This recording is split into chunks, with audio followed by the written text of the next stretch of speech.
नमस्ते प्रिय भक्तगण। क्या आप भी किसी नए काम की शुरुआत करते हैं लेकिन उसमें बार बार कोई ना कोई रुकावट आ जाती है? क्या आपकी दिन रात की कड़ी मेहनत के बाद भी सफलता आपसे दूर भाग रही है और व्यापार, नौकरी या विवाह में लगातार देरी हो रही है? प्रिय दर्शक बंधु, जब जीवन के हर मोड़ पर केवल विघ्न और बाधाएं खड़ी हों, जब अपनी ही बुद्धि सही निर्णय लेने में उलझ जाए और हर तरफ से रास्ते बंद नजर आए, तब इस ब्रह्मांड में एक ही देव है जो आपके बिगड़े हुए कार्यों को पल भर में संवार सकते हैं, और वे हैं हमारे प्रथम पूज्य विघ्नहर्ता श्री गणेश। आज बुधवार का ये परम पावन दिन कोई साधारण अवसर नहीं है।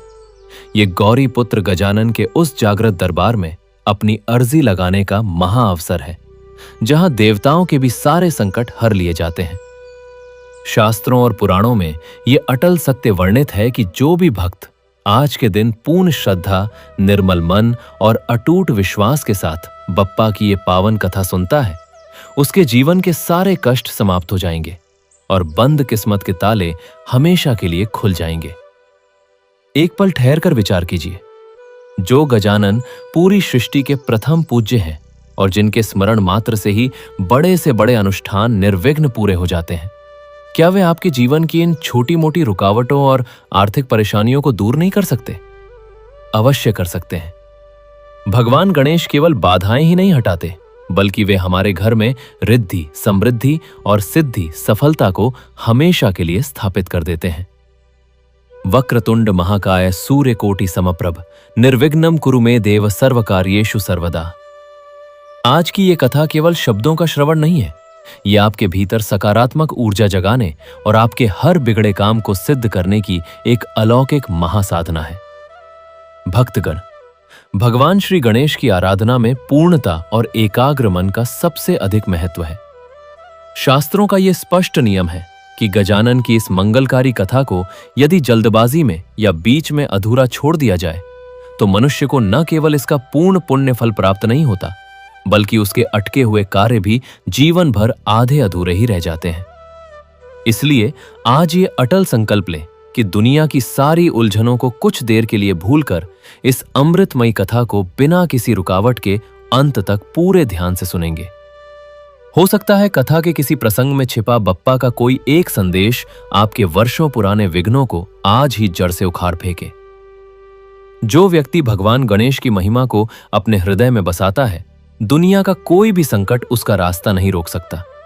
और यदि आप भी विघ्नहर्ता के सच्चे भक्त हैं, तो धर्म और शुभता के इस प्रकाश को जन जन तक फैलाना आपका परम कर्तव्य है। इसलिए इस वीडियो को पूरे भाव से लाइक करें, अपने परिजनों और मित्रों के साथ साझा करें और सनातन धर्म की इस अविरल गंगा से निरंतर जुड़े रहने के लिए आपके अपने चैनल भक्ति स्टेशन को अभी सब्सक्राइब करें। तो आइए अपने मन मंदिर को शुद्ध करें, अपनी सभी चिंताओं की गठरी गजानन के चरणों में अर्पित करें और पूरे भाव से गणपति बप्पा मोरया और ओम गंग गणपते नमः का जयघोष करते हुए इस परम पावन बुधवार व्रत कथा की दिव्य यात्रा का शुभारंभ करते हैं।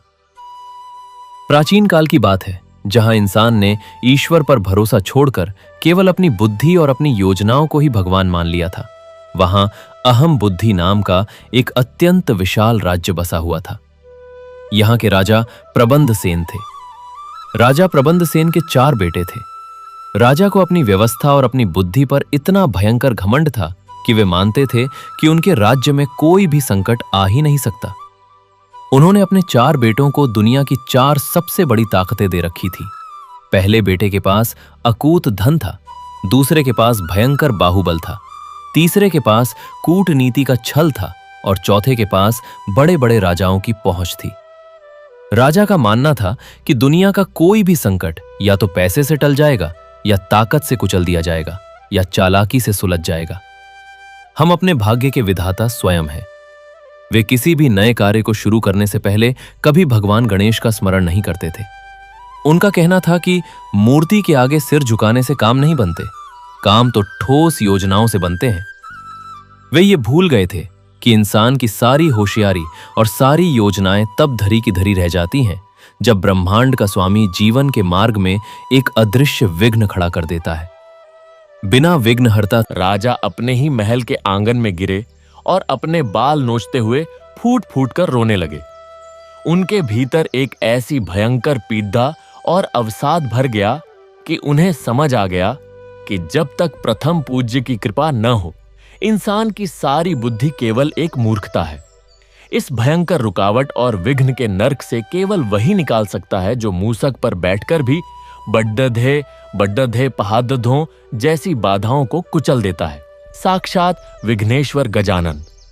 उस भयंकर घुटन और बेबसी के क्षण में राजा ने अपने सिर से वह मुकुट उतारकर फेंक दिया जो उनकी चतुराई और अहंकार का प्रतीक था।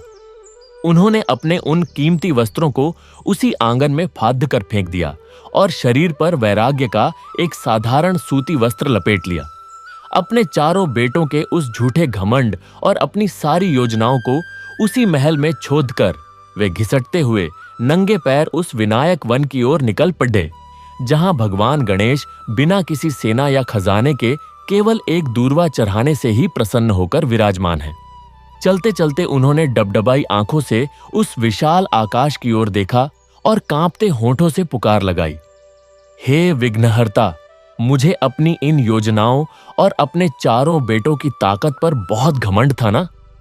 देखो, आज एक अदृश्य बाधा ने मेरी सारी बुद्धि और सारे खजाने को मिट्टी में मिला दिया है।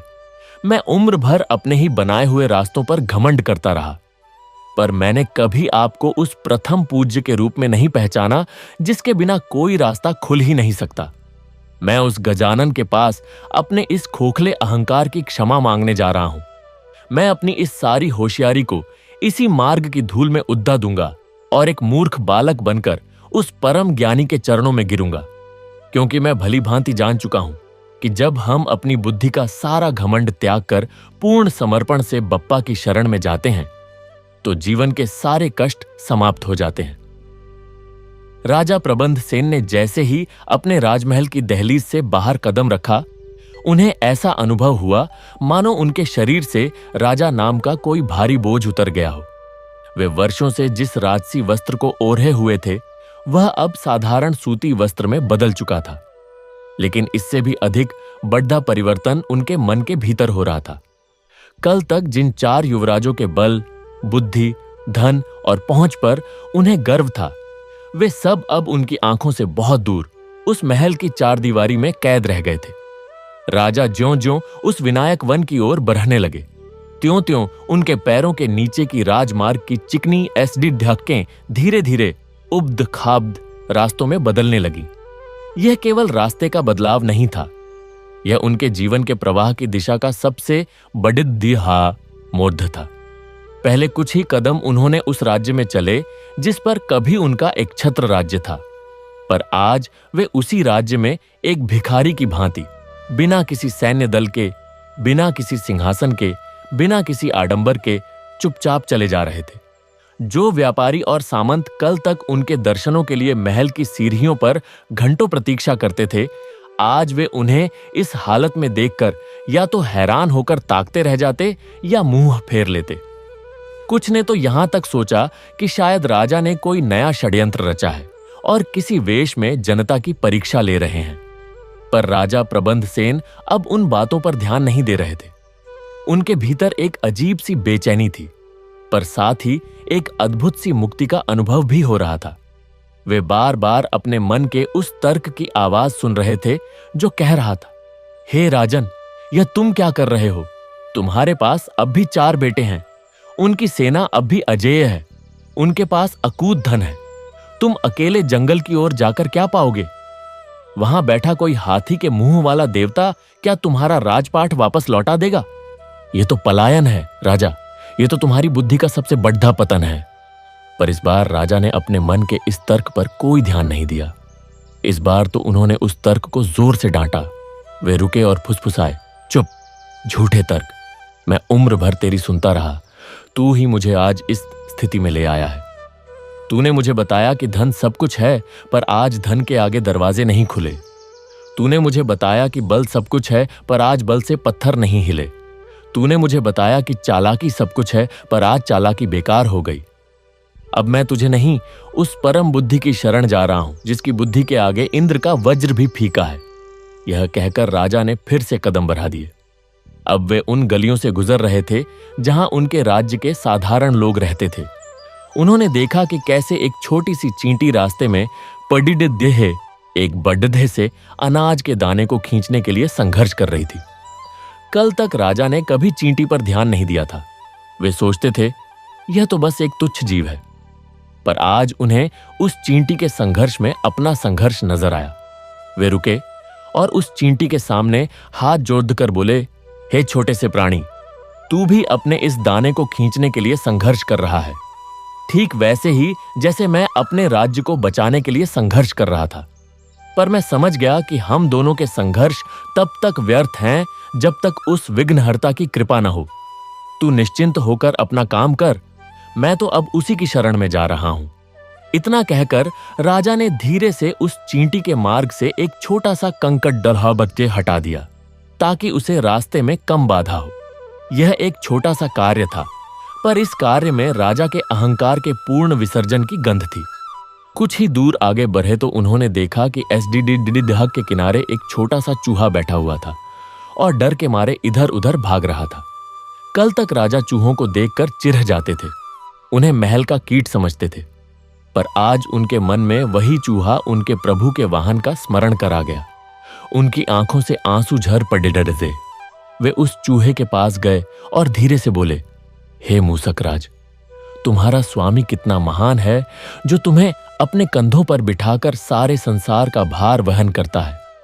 मैंने अपने 4 बेटों को अपने कंधों पर बिठाया था, पर वे तो केवल मेरे अहंकार के प्रतीक थे।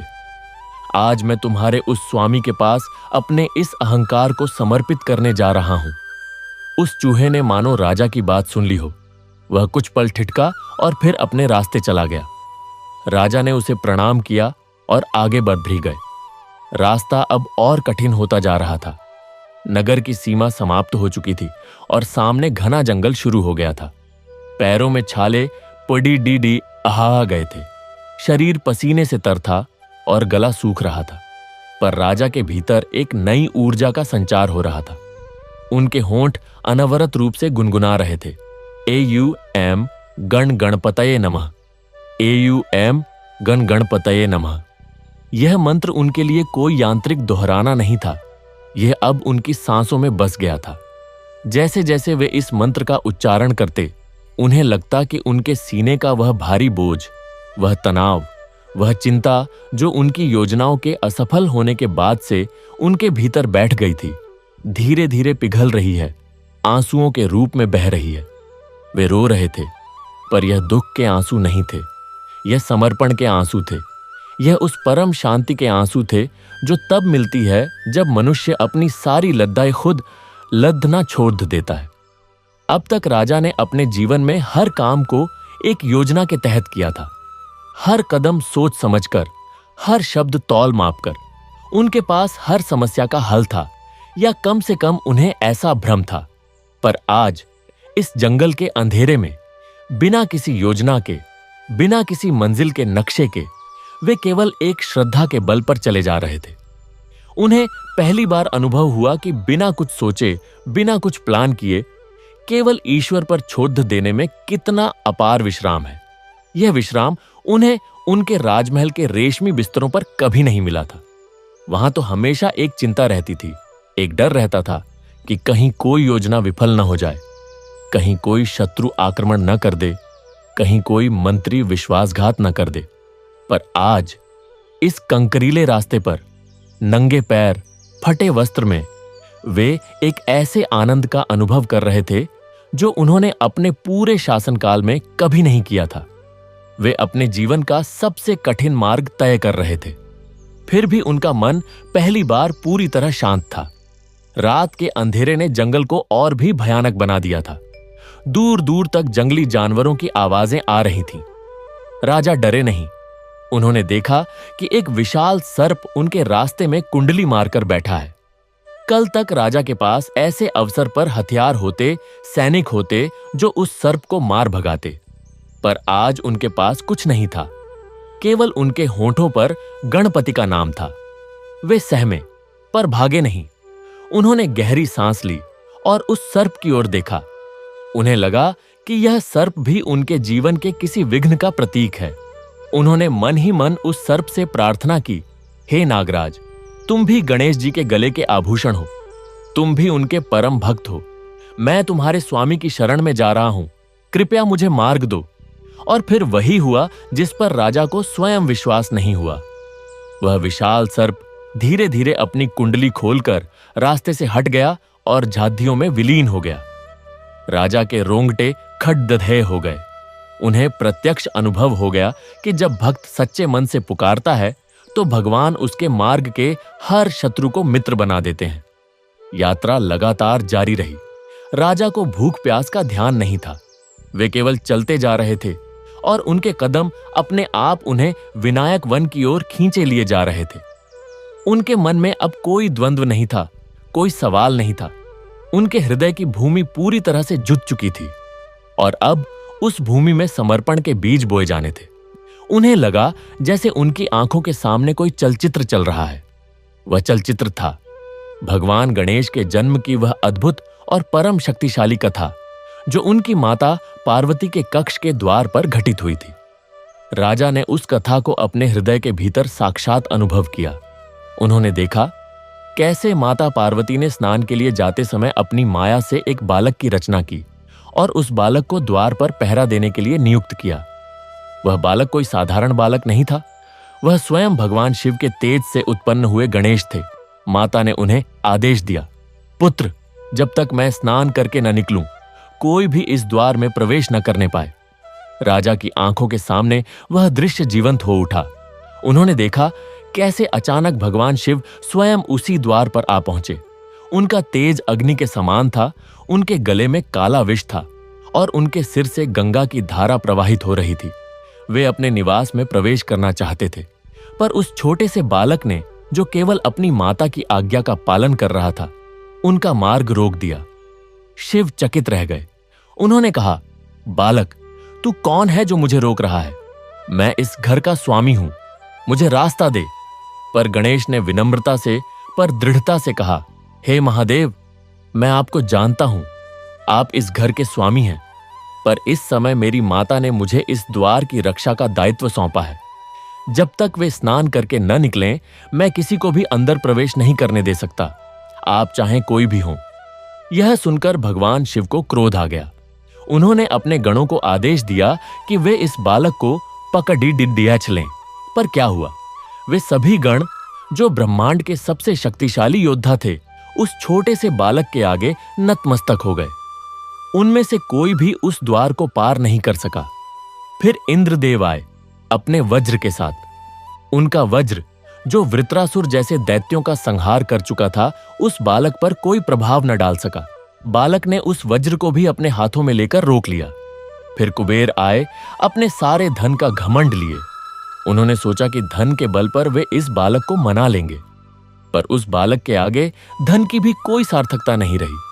फिर ब्रह्मा जी आए, विष्णु जी आए, सभी देवतागण आए, सारी देव सेनाएं आ गईं। पर वह एक छोटा सा बालक, माता की आज्ञा के प्रति समर्पित, सबको रोके खड्डज दाधा था। राजा के भीतर इस दृश्य ने एक बड्डदद्धी ही गहरी समझ पैदा की। उन्होंने अपने चारों बेटों को देखा।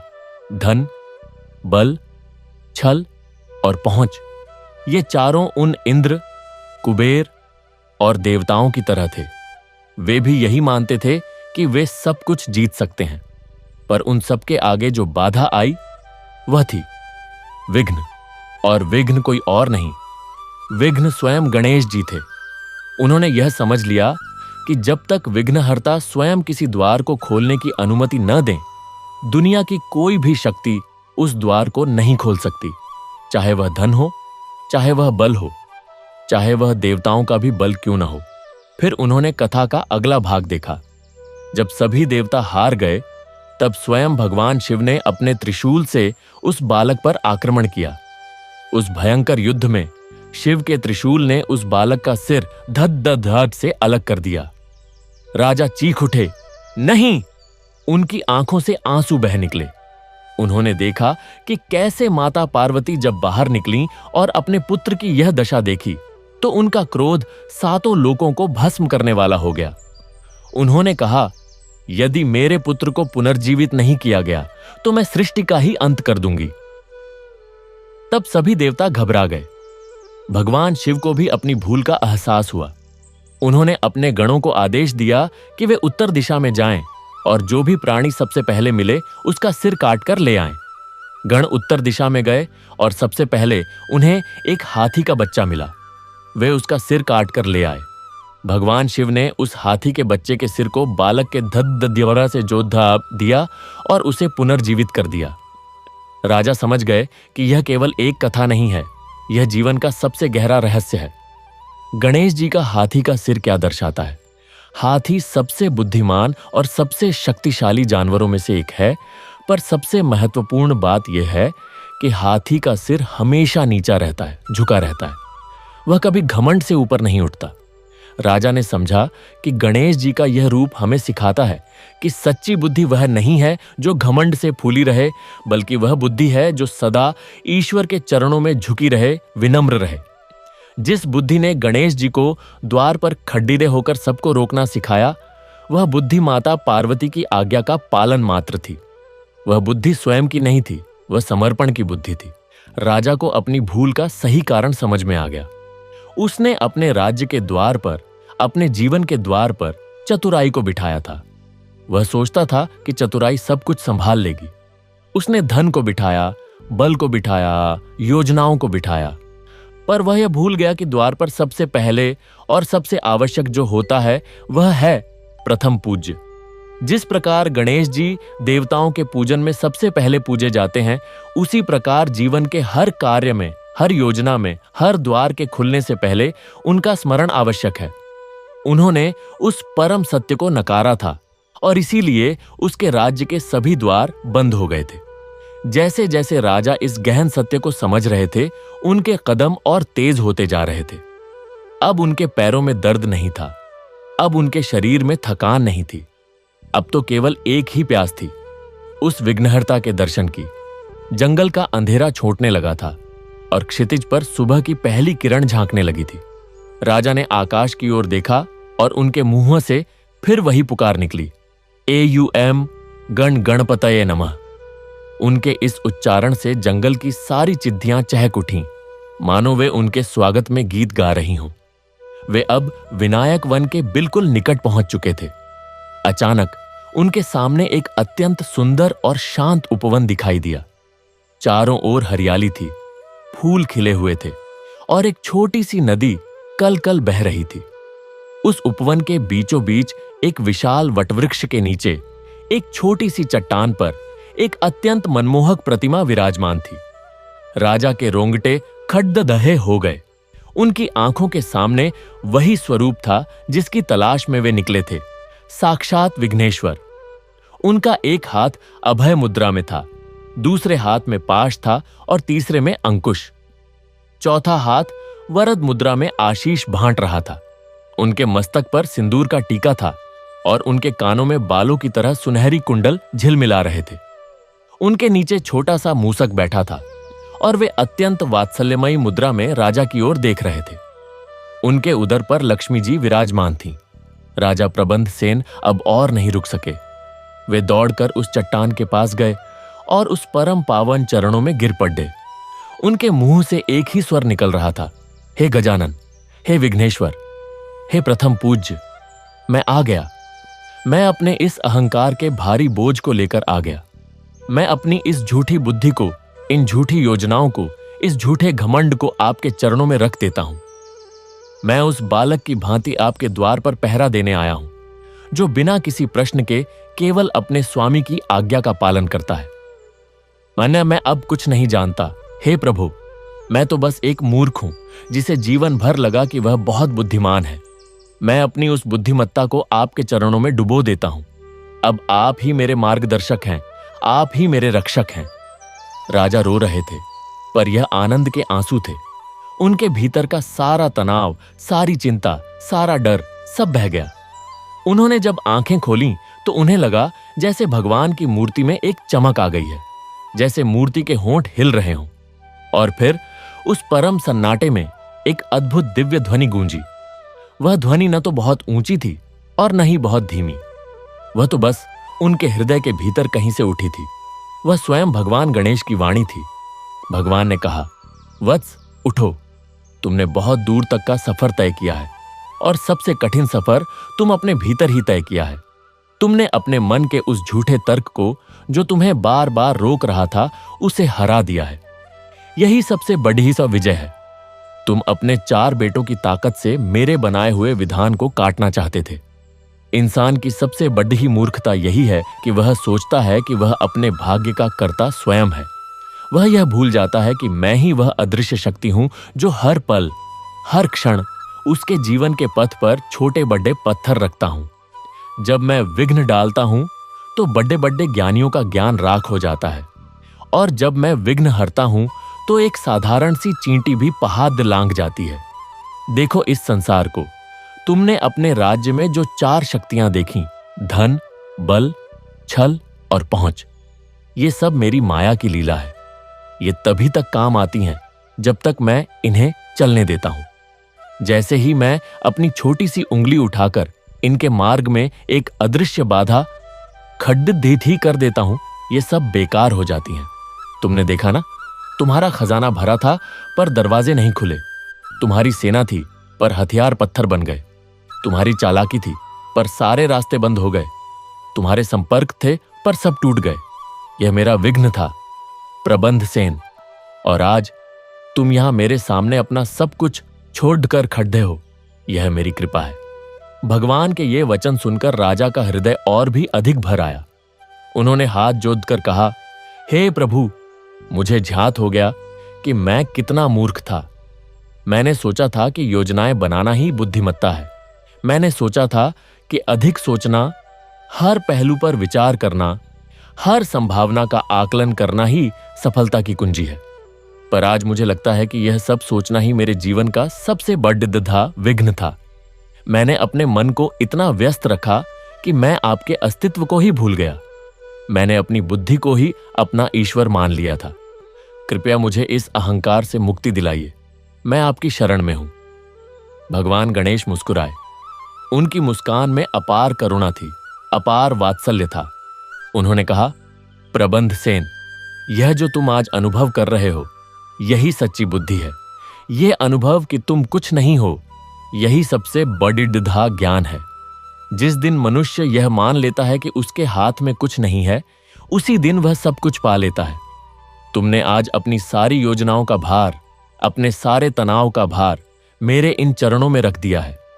अब से तुम निश्चिंत हो जाओ। तुम्हारा राज्य फिर से बस जाएगा। तुम्हारे द्वार फिर से खुल जाएंगे। पर अब उन द्वारों पर तुम चतुराई को नहीं, बल्कि मेरे इस बाल स्वरूप को खड़ा करोगे।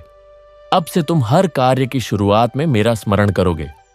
मैं प्रथम पूज्य हूं, इसलिए नहीं कि मैं सबसे बड़ा या सबसे शक्तिशाली हूं, बल्कि इसलिए कि मैं हर यात्रा का, हर कार्य का, हर जीवन का वह आधार हूं जिसके बिना सब कुछ अधूरा है। और हां, प्रबंध सेन, तुमने जो रास्ते में उस चींटी की मदद की, उस चूहे को प्रणाम किया और उस सर्प के सामने भी नहीं घबराए, यह सब मैंने देखा। एक छोटे से जीव के प्रति तुम्हारी यह विनम्रता ही तुम्हारे हृदय के असली परिवर्तन का प्रमाण है। जो मनुष्य छोटे से छोटे जीव में भी मेरा वास देख लेता है, उसके जीवन के सारे बड़े विघ्न मैं स्वयं हर लेता हूं। इतना कहकर भगवान ने अपने कर कमलों से राजा के सिर पर आशीर्वाद दिया। राजा को ऐसा लगा जैसे उनके शरीर में एक नई ऊर्जा का संचार हो गया हो। उनके मन की सारी ग्रंथियां खुल गईं। उनके सीने का वह भारी पत्थर जैसा तनाव अब पूरी तरह समाप्त हो चुका था। उनके आंसू अब सूख चुके थे और उनके चेहरे पर एक अपूर्व शांति और तेज झलक रहा था। उन्होंने एक बार फिर भगवान के चरणों में प्रणाम किया और फिर धीरे धीरे अपनी आंखें खोली। चारों ओर प्रकाश फैल चुका था। सूर्य की किरणें अब सीधे उस वटवृक्ष के पत्तों को छू रही थीं और वहां एक दिव्य आभा व्याप्त थी। राजा ने उठकर चारों ओर देखा। उन्हें लगा कि अब वे वापस लौट सकते हैं। उनके पास कोई योजना नहीं थी, कोई रणनीति नहीं थी। उनके पास केवल एक अटूट विश्वास था, गणपति बप्पा के चरणों में। उन्होंने एक बार फिर भगवान को प्रणाम किया और वापस उसी रास्ते चल पड़े जिस रास्ते से वे आए थे। पर अब वह रास्ता उन्हें वैसा कठिन नहीं लग रहा था। अब उनके पैरों में दर्द नहीं था। अब उनके मन में कोई चिंता नहीं थी। वे बस चले जा रहे थे और उनके होंठ लगातार गुनगुना रहे थे, एयूएम गण गणपतये नमः, गणपति बप्पा मोरया। रास्ते में फिर वही चींटी मिली, पर अब वह अपना दाना सरलता से खींच रही थी। वही चूहा मिला जो अब निडर होकर उनके सामने से गुजर गया। वही स्थान मिला जहां सर्प था, पर वहां अब केवल सूर्य की रोशनी पोडी आदा रही थी। राजा को लगा जैसे सारा संसार उनके लिए मित्र हो गया है। उनके राज्य की सीमा पर पहुंचकर उन्होंने देखा कि वहां उनके चारों बेटे घबराए और चिंतित खड़दसह ददाहे थे। उन्हें देखते ही सभी दौड़कर आए और उनके पैरों पर गिर पड़ गए। पहले बेटे ने कहा, पिताश्री, हम चिंतित थे, आप कहां चले गए थे? हमने सारा राज्य छान मारा, कृपया हमें क्षमा करें, हम आपके बिना अधूरे हैं। राजा ने धीरे से उन सबको उठाया और गले से लगाया। उनकी आंखों में स्नेह था, पर अब उनमें वह अहंकार नहीं था। उन्होंने कहा, पुत्रों, मैं तुम सबसे बहुत प्रेम करता हूं, पर आज मैं तुम्हें एक सत्य बताना चाहता हूं। तुम सब मेरे लिए बहुत मूल्यवान हो। तुम्हारा धन, तुम्हारा बल, तुम्हारी बुद्धि, तुम्हारे संपर्क, पर ये सब तभी तक सार्थक हैं जब तक इनके पीछे उस परम शक्ति का आशीर्वाद हो जिसे हम भूल गए थे। आओ, आज से हम अपने जीवन के हर कार्य की शुरुआत उस प्रथम पूज्य के स्मरण से करेंगे। आज से हमारे राज्य के हर द्वार पर गणेश जी विराजमान होंगे। यह सुनकर चारों बेटे आश्चर्यचकित रह गए। वे अपने पिता के इस परिवर्तन को देखकर भाव विभोर हो गए। राजा ने उन सबको साथ लेकर उसी विनायक वन की ओर प्रस्थान करने का निश्चय किया, ताकि वे सब भी उस परम कृपा के साक्षी बन सकें। जैसे ही वे पांचों उस वटवृक्ष के नीचे पहुंचे, वहां का दृश्य देखकर वे सभी स्तब्ध रह गए। वहां केवल भगवान की मूर्ति ही नहीं थी, बल्कि पूरा वातावरण एक दिव्य आभा से भरा हुआ था, मानो साक्षात भगवान वहां विराजमान हो। राजा ने अपने चारों बेटों को भगवान के चरणों में बैठाया और स्वयं भी उनके साथ बैठ गए। तभी पुनः वही दिव्य ध्वनि गूंजी। भगवान ने कहा, प्रबंध सेन, तुमने अपने पुत्रों को यहां लाकर सही किया। उन्हें भी यह ज्ञान होना चाहिए कि सच्ची शक्ति क्या है। तुम चारों युवकों, सुनो, तुम्हारे पिता ने तुम्हें धन, बल, छल और पहुंच दी है।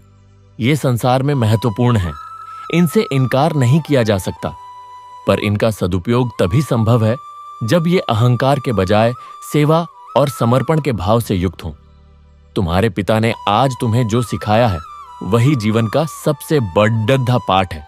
अपनी बुद्धि पर घमंड मत करो, क्योंकि बुद्धि तो मेरी देन है। अपने बल पर अभिमान मत करो, क्योंकि बल भी मेरी ही देन है। जब तुम यह समझ जाओगे कि तुम कुछ नहीं कर सकते मेरी कृपा के बिना, तब तुम सब कुछ कर सकोगे।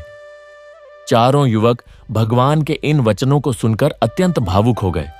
उन्होंने भी अपने पिता की भांति भगवान के चरणों में समर्पण कर दिया। उनकी आंखों से भी आंसू बहने लगे, समर्पण के आंसू। उन्होंने अनुभव किया कि उनके जीवन में अब तक जिस चीज की कमी थी वह थी यह परम विश्राम, यह परम शांति, यह परम सुरक्षा का भाव। उस दिन के बाद से उस राज्य में फिर से खुशहाली लौट आई, पर अब वह खुशहाली केवल धन धान्य की नहीं थी, वह खुशहाली आत्मिक थी। राज्य के सभी दरवाजे खुल गए, सभी मार्ग प्रशस्त हो गए। सेना के हथियारों में फिर से वही शक्ति आ गई, पर अब वे शक्ति का प्रदर्शन करने के लिए नहीं, बल्कि प्रजा की रक्षा के लिए उठाए जाते थे। खजाने के द्वार खुल गए, पर अब उस धन का उपयोग केवल राज वैभव बढ़ाने के लिए नहीं, बल्कि गरीबों और जरूरतमंदों की सहायता के लिए किया जाता था। राजा की बुद्धि अब भी उतनी ही तेज थी, पर अब वह बुद्धि अहंकार से मुक्त होकर केवल प्रजा के कल्याण के लिए योजनाएं बनाती थी, और उनके संपर्क अब भी उतने ही मजबूत थे, पर अब उनका उपयोग किसी को दबाने के लिए नहीं, बल्कि सबको जोड़ने और सबका भला करने के लिए होता था। राजा प्रबंध सेन ने अपने राजमहल के मुख्य द्वार पर भगवान गणेश की एक भव्य मूर्ति स्थापित की। अब राज्य में कोई भी कार्य, चाहे वह कितना भी छोटा क्यों न हो, बिना गणेश जी के स्मरण के शुरू नहीं होता था। किसान खेत जोतने से पहले गणेश जी को प्रणाम करता, व्यापारी दुकान खोलने से पहले गणेश जी का स्मरण करता, सैनिक युद्ध पर जाने से पहले गणेश जी से विजय का आशीर्वाद मांगता और राजा सिंहासन पर बैठने से पहले गणेश जी के चरणों में अपना मुकुट रखता। धीरे धीरे यह राज्य अहम बुद्धि से बदलकर गणेश भक्ति के नाम से जाना जाने लगा। दूर दूर से लोग इस राज्य की खुशहाली और यहाँ के राजा की विनम्रता की कहानियां सुनकर यहाँ आते और यहीं बस जाते। राज्य में कभी कोई विघ्न नहीं आता था, और अगर कभी कोई छोटा मोटा संकट आ भी जाता तो राजा और उसकी प्रजा मिलकर सबसे पहले गणेश जी से प्रार्थना करते और वह संकट पल भर में समाप्त हो जाता। एक दिन राजा प्रबंध सेन अकेले अपने महल के उस आंगन में बैठे थे जहां से उन्होंने वह भयानक रात देखी थी, जब सब कुछ ठप्प हो गया था। आज वहां सब कुछ सामान्य था, पर राजा के मन में वह रात आज भी ताजा थी। उन्होंने आकाश की ओर देखा और मुस्कुराते हुए कहा, हे विघ्नहर्ता, आज मैं समझ गया हूं कि तुमने मुझ पर कितनी बड़ी कृपा की थी उस रात। तुमने मेरे सारे दरवाजे बंद करके मुझे सबसे बड़ा दरवाजा खोलना सिखाया। तुमने मेरी सारी योजनाएं नष्ट करके मुझे जीवन की सबसे बड़ी योजना का रहस्य बताया, समर्पण की योजना। तुमने मेरी चतुराई को चकनाचूर करके मुझे सच्ची बुद्धि का दान दिया। धन्य है तुम, हे गजानन। धन्य है तुम्हारा यह विघ्नेश्वर स्वरूप, जो हमें हमारी मूर्खता का एहसास कराकर हमें सही मार्ग पर ले जाता है। यह कहकर राजा ने आंखें बंद कर लीं और उनके होठों से फिर वही मंत्र फूट पुडिडदाहा एयूएम गणगणपतये नमः, और उस मंत्र की गूंज उस आंगन से निकलकर पूरे राज्य में, पूरे आकाश में, पूरे ब्रह्मांड में फैल गई। वह गूंज आज भी जारी है, और जब भी कोई सच्चे मन से, बिना किसी अहंकार के, बिना किसी योजना के, केवल समर्पण भाव से उस विघ्नहर्ता को पुकारता है, वह गूंज उसके हृदय में प्रवेश कर जाती है और उसके जीवन के तरे बंद दरवाजे खोल देती है। इसलिए हे साधक, तुम भी अपने जीवन के हर उस क्षण में, जब तुम लगे कि सब कुछ रुक गया है, जब तुम लगे कि तुम्हारी सारी योजनाएं विफल हो गई हैं, जब तुम लगे कि तुम अकेले हो और कोई रास्ता नहीं है, उस क्षण याद रखना उस प्रथम पूज्य को जो हर विघ्न का हरता है। उस क्षण अपने सिर से उस अहंकार का मुकुट उतार फेंको जो तुम्हें यह सोचने पर मजबूर करता है कि तुम सब कुछ कर सकते हो। उस क्षण अपने उन चारों बेटों को, धन, बल, बुद्धि और पहुंच को एक तरफ छोड़ दो और नंगे पैर निश्चल हृदय से उस विनायक वन की ओर चल पड़ो जो तुम्हारे हृदय में ही बसा है। वहां उस परम शांति के क्षण में जब तुम अपनी सारी चतुराई उसके चरणों में रख दोगे, वह स्वयं प्रकट होगा और तुमसे कहेगा, उठो वत्स, अब तुम निश्चिंत हो जाओ। जिसने अपनी सारी चतुराई और अपने हर संकट को मेरे इन चरणों में सौंप दिया, उसके जीवन का हर बंद दरवाजा मैं स्वयं खोल देता हूं। मेरी इस परम निर्मल शरण में आने पर जीवन के सारे कष्ट समाप्त हो जाते हैं। यह कथा यहीं समाप्त नहीं होती। यह कथा तो अनंत है, जैसे भगवान गणेश की कृपा अनंत है। जब जब कोई भक्त इस कथा को सुनेगा या किसी और के मुंह से सुनाएगा, उसके जीवन के विघ्न स्वतः ही समाप्त होने लगेंगे, क्योंकि यह कथा केवल शब्दों का समूह नहीं है। यह उस परम शक्ति का साक्षात स्वरूप है जो हर उस हृदय में प्रवेश करती है जो उसे सच्चे भाव से सुनता है। तो आओ हम सब मिलकर एक बार फिर उस विघ्नहर्ता का स्मरण करें, अपने मस्तक को झुकाएं, अपने हृदय को खोलें और पुकारें, एयूएम गण गणपतये नमः, एयूएम गण गणपतये नमः, एयूएम गण गणपतये नमः। गणपति बप्पा मोरया, गणपति बप्पा मोरया, गणपति बप्पा मोरया। और यह पुकार जब सच्चे मन से निकलेगी तो देखना कैसे तुम्हारे जीवन के सारे रास्ते अपने आप खुलते चले जाएंगे, कैसे तुम्हारे मन का सारा तनाव, सारी चिंता, सारा भय पल भर में समाप्त हो जाएगा और तुम पाओगे कि तुम्हें अब किसी भी चीज की कोई योजना बनाने की आवश्यकता नहीं है, क्योंकि अब तुम्हारी योजनाओं का संचालक स्वयं वह विश्व विधाता है। तुम तो बस उसके हाथों की कठपुतली हो, उसकी इच्छा के अनुसार नाचते हुए। और इस नाच में, इस समर्पण में जो आनंद है, वह दुनिया की किसी भी सफल योजना में नहीं है। यही सत्य है, यही धर्म है, यही जीवन है। बाकी सब मिथ्या है, बाकी सब व्यर्थ है, बाकी सब केवल एक विघ्न है जिसे हमें उस विघ्नहर्ता की शरण में जाकर ही समाप्त करना है। तो चलो उसी शरण में चलते हैं जहां सब कुछ समाप्त होकर सब कुछ नया शुरू होता है। उसी विनायक वन में चलते हैं जहां हमारा स्वागत करने के लिए वह सदा खड़े हैं, अपने कर कमल फैलाए, अपनी अभय मुद्रा में हमें आशीर्वाद देने के लिए तैयार। बस एक कदम हमें उठाना है, अपने अहंकार से बाहर निकलने का। बाकी सब कुछ वह संभाल लेंगे। वही हमारे विघ्न हरेंगे, वही हमारे द्वार खोलेंगे, वही हमें उस परम शांति की ओर ले जाएंगे जहां जीवन के सारे कष्ट समाप्त हो जाते हैं। AUM गण गणपतये नमः।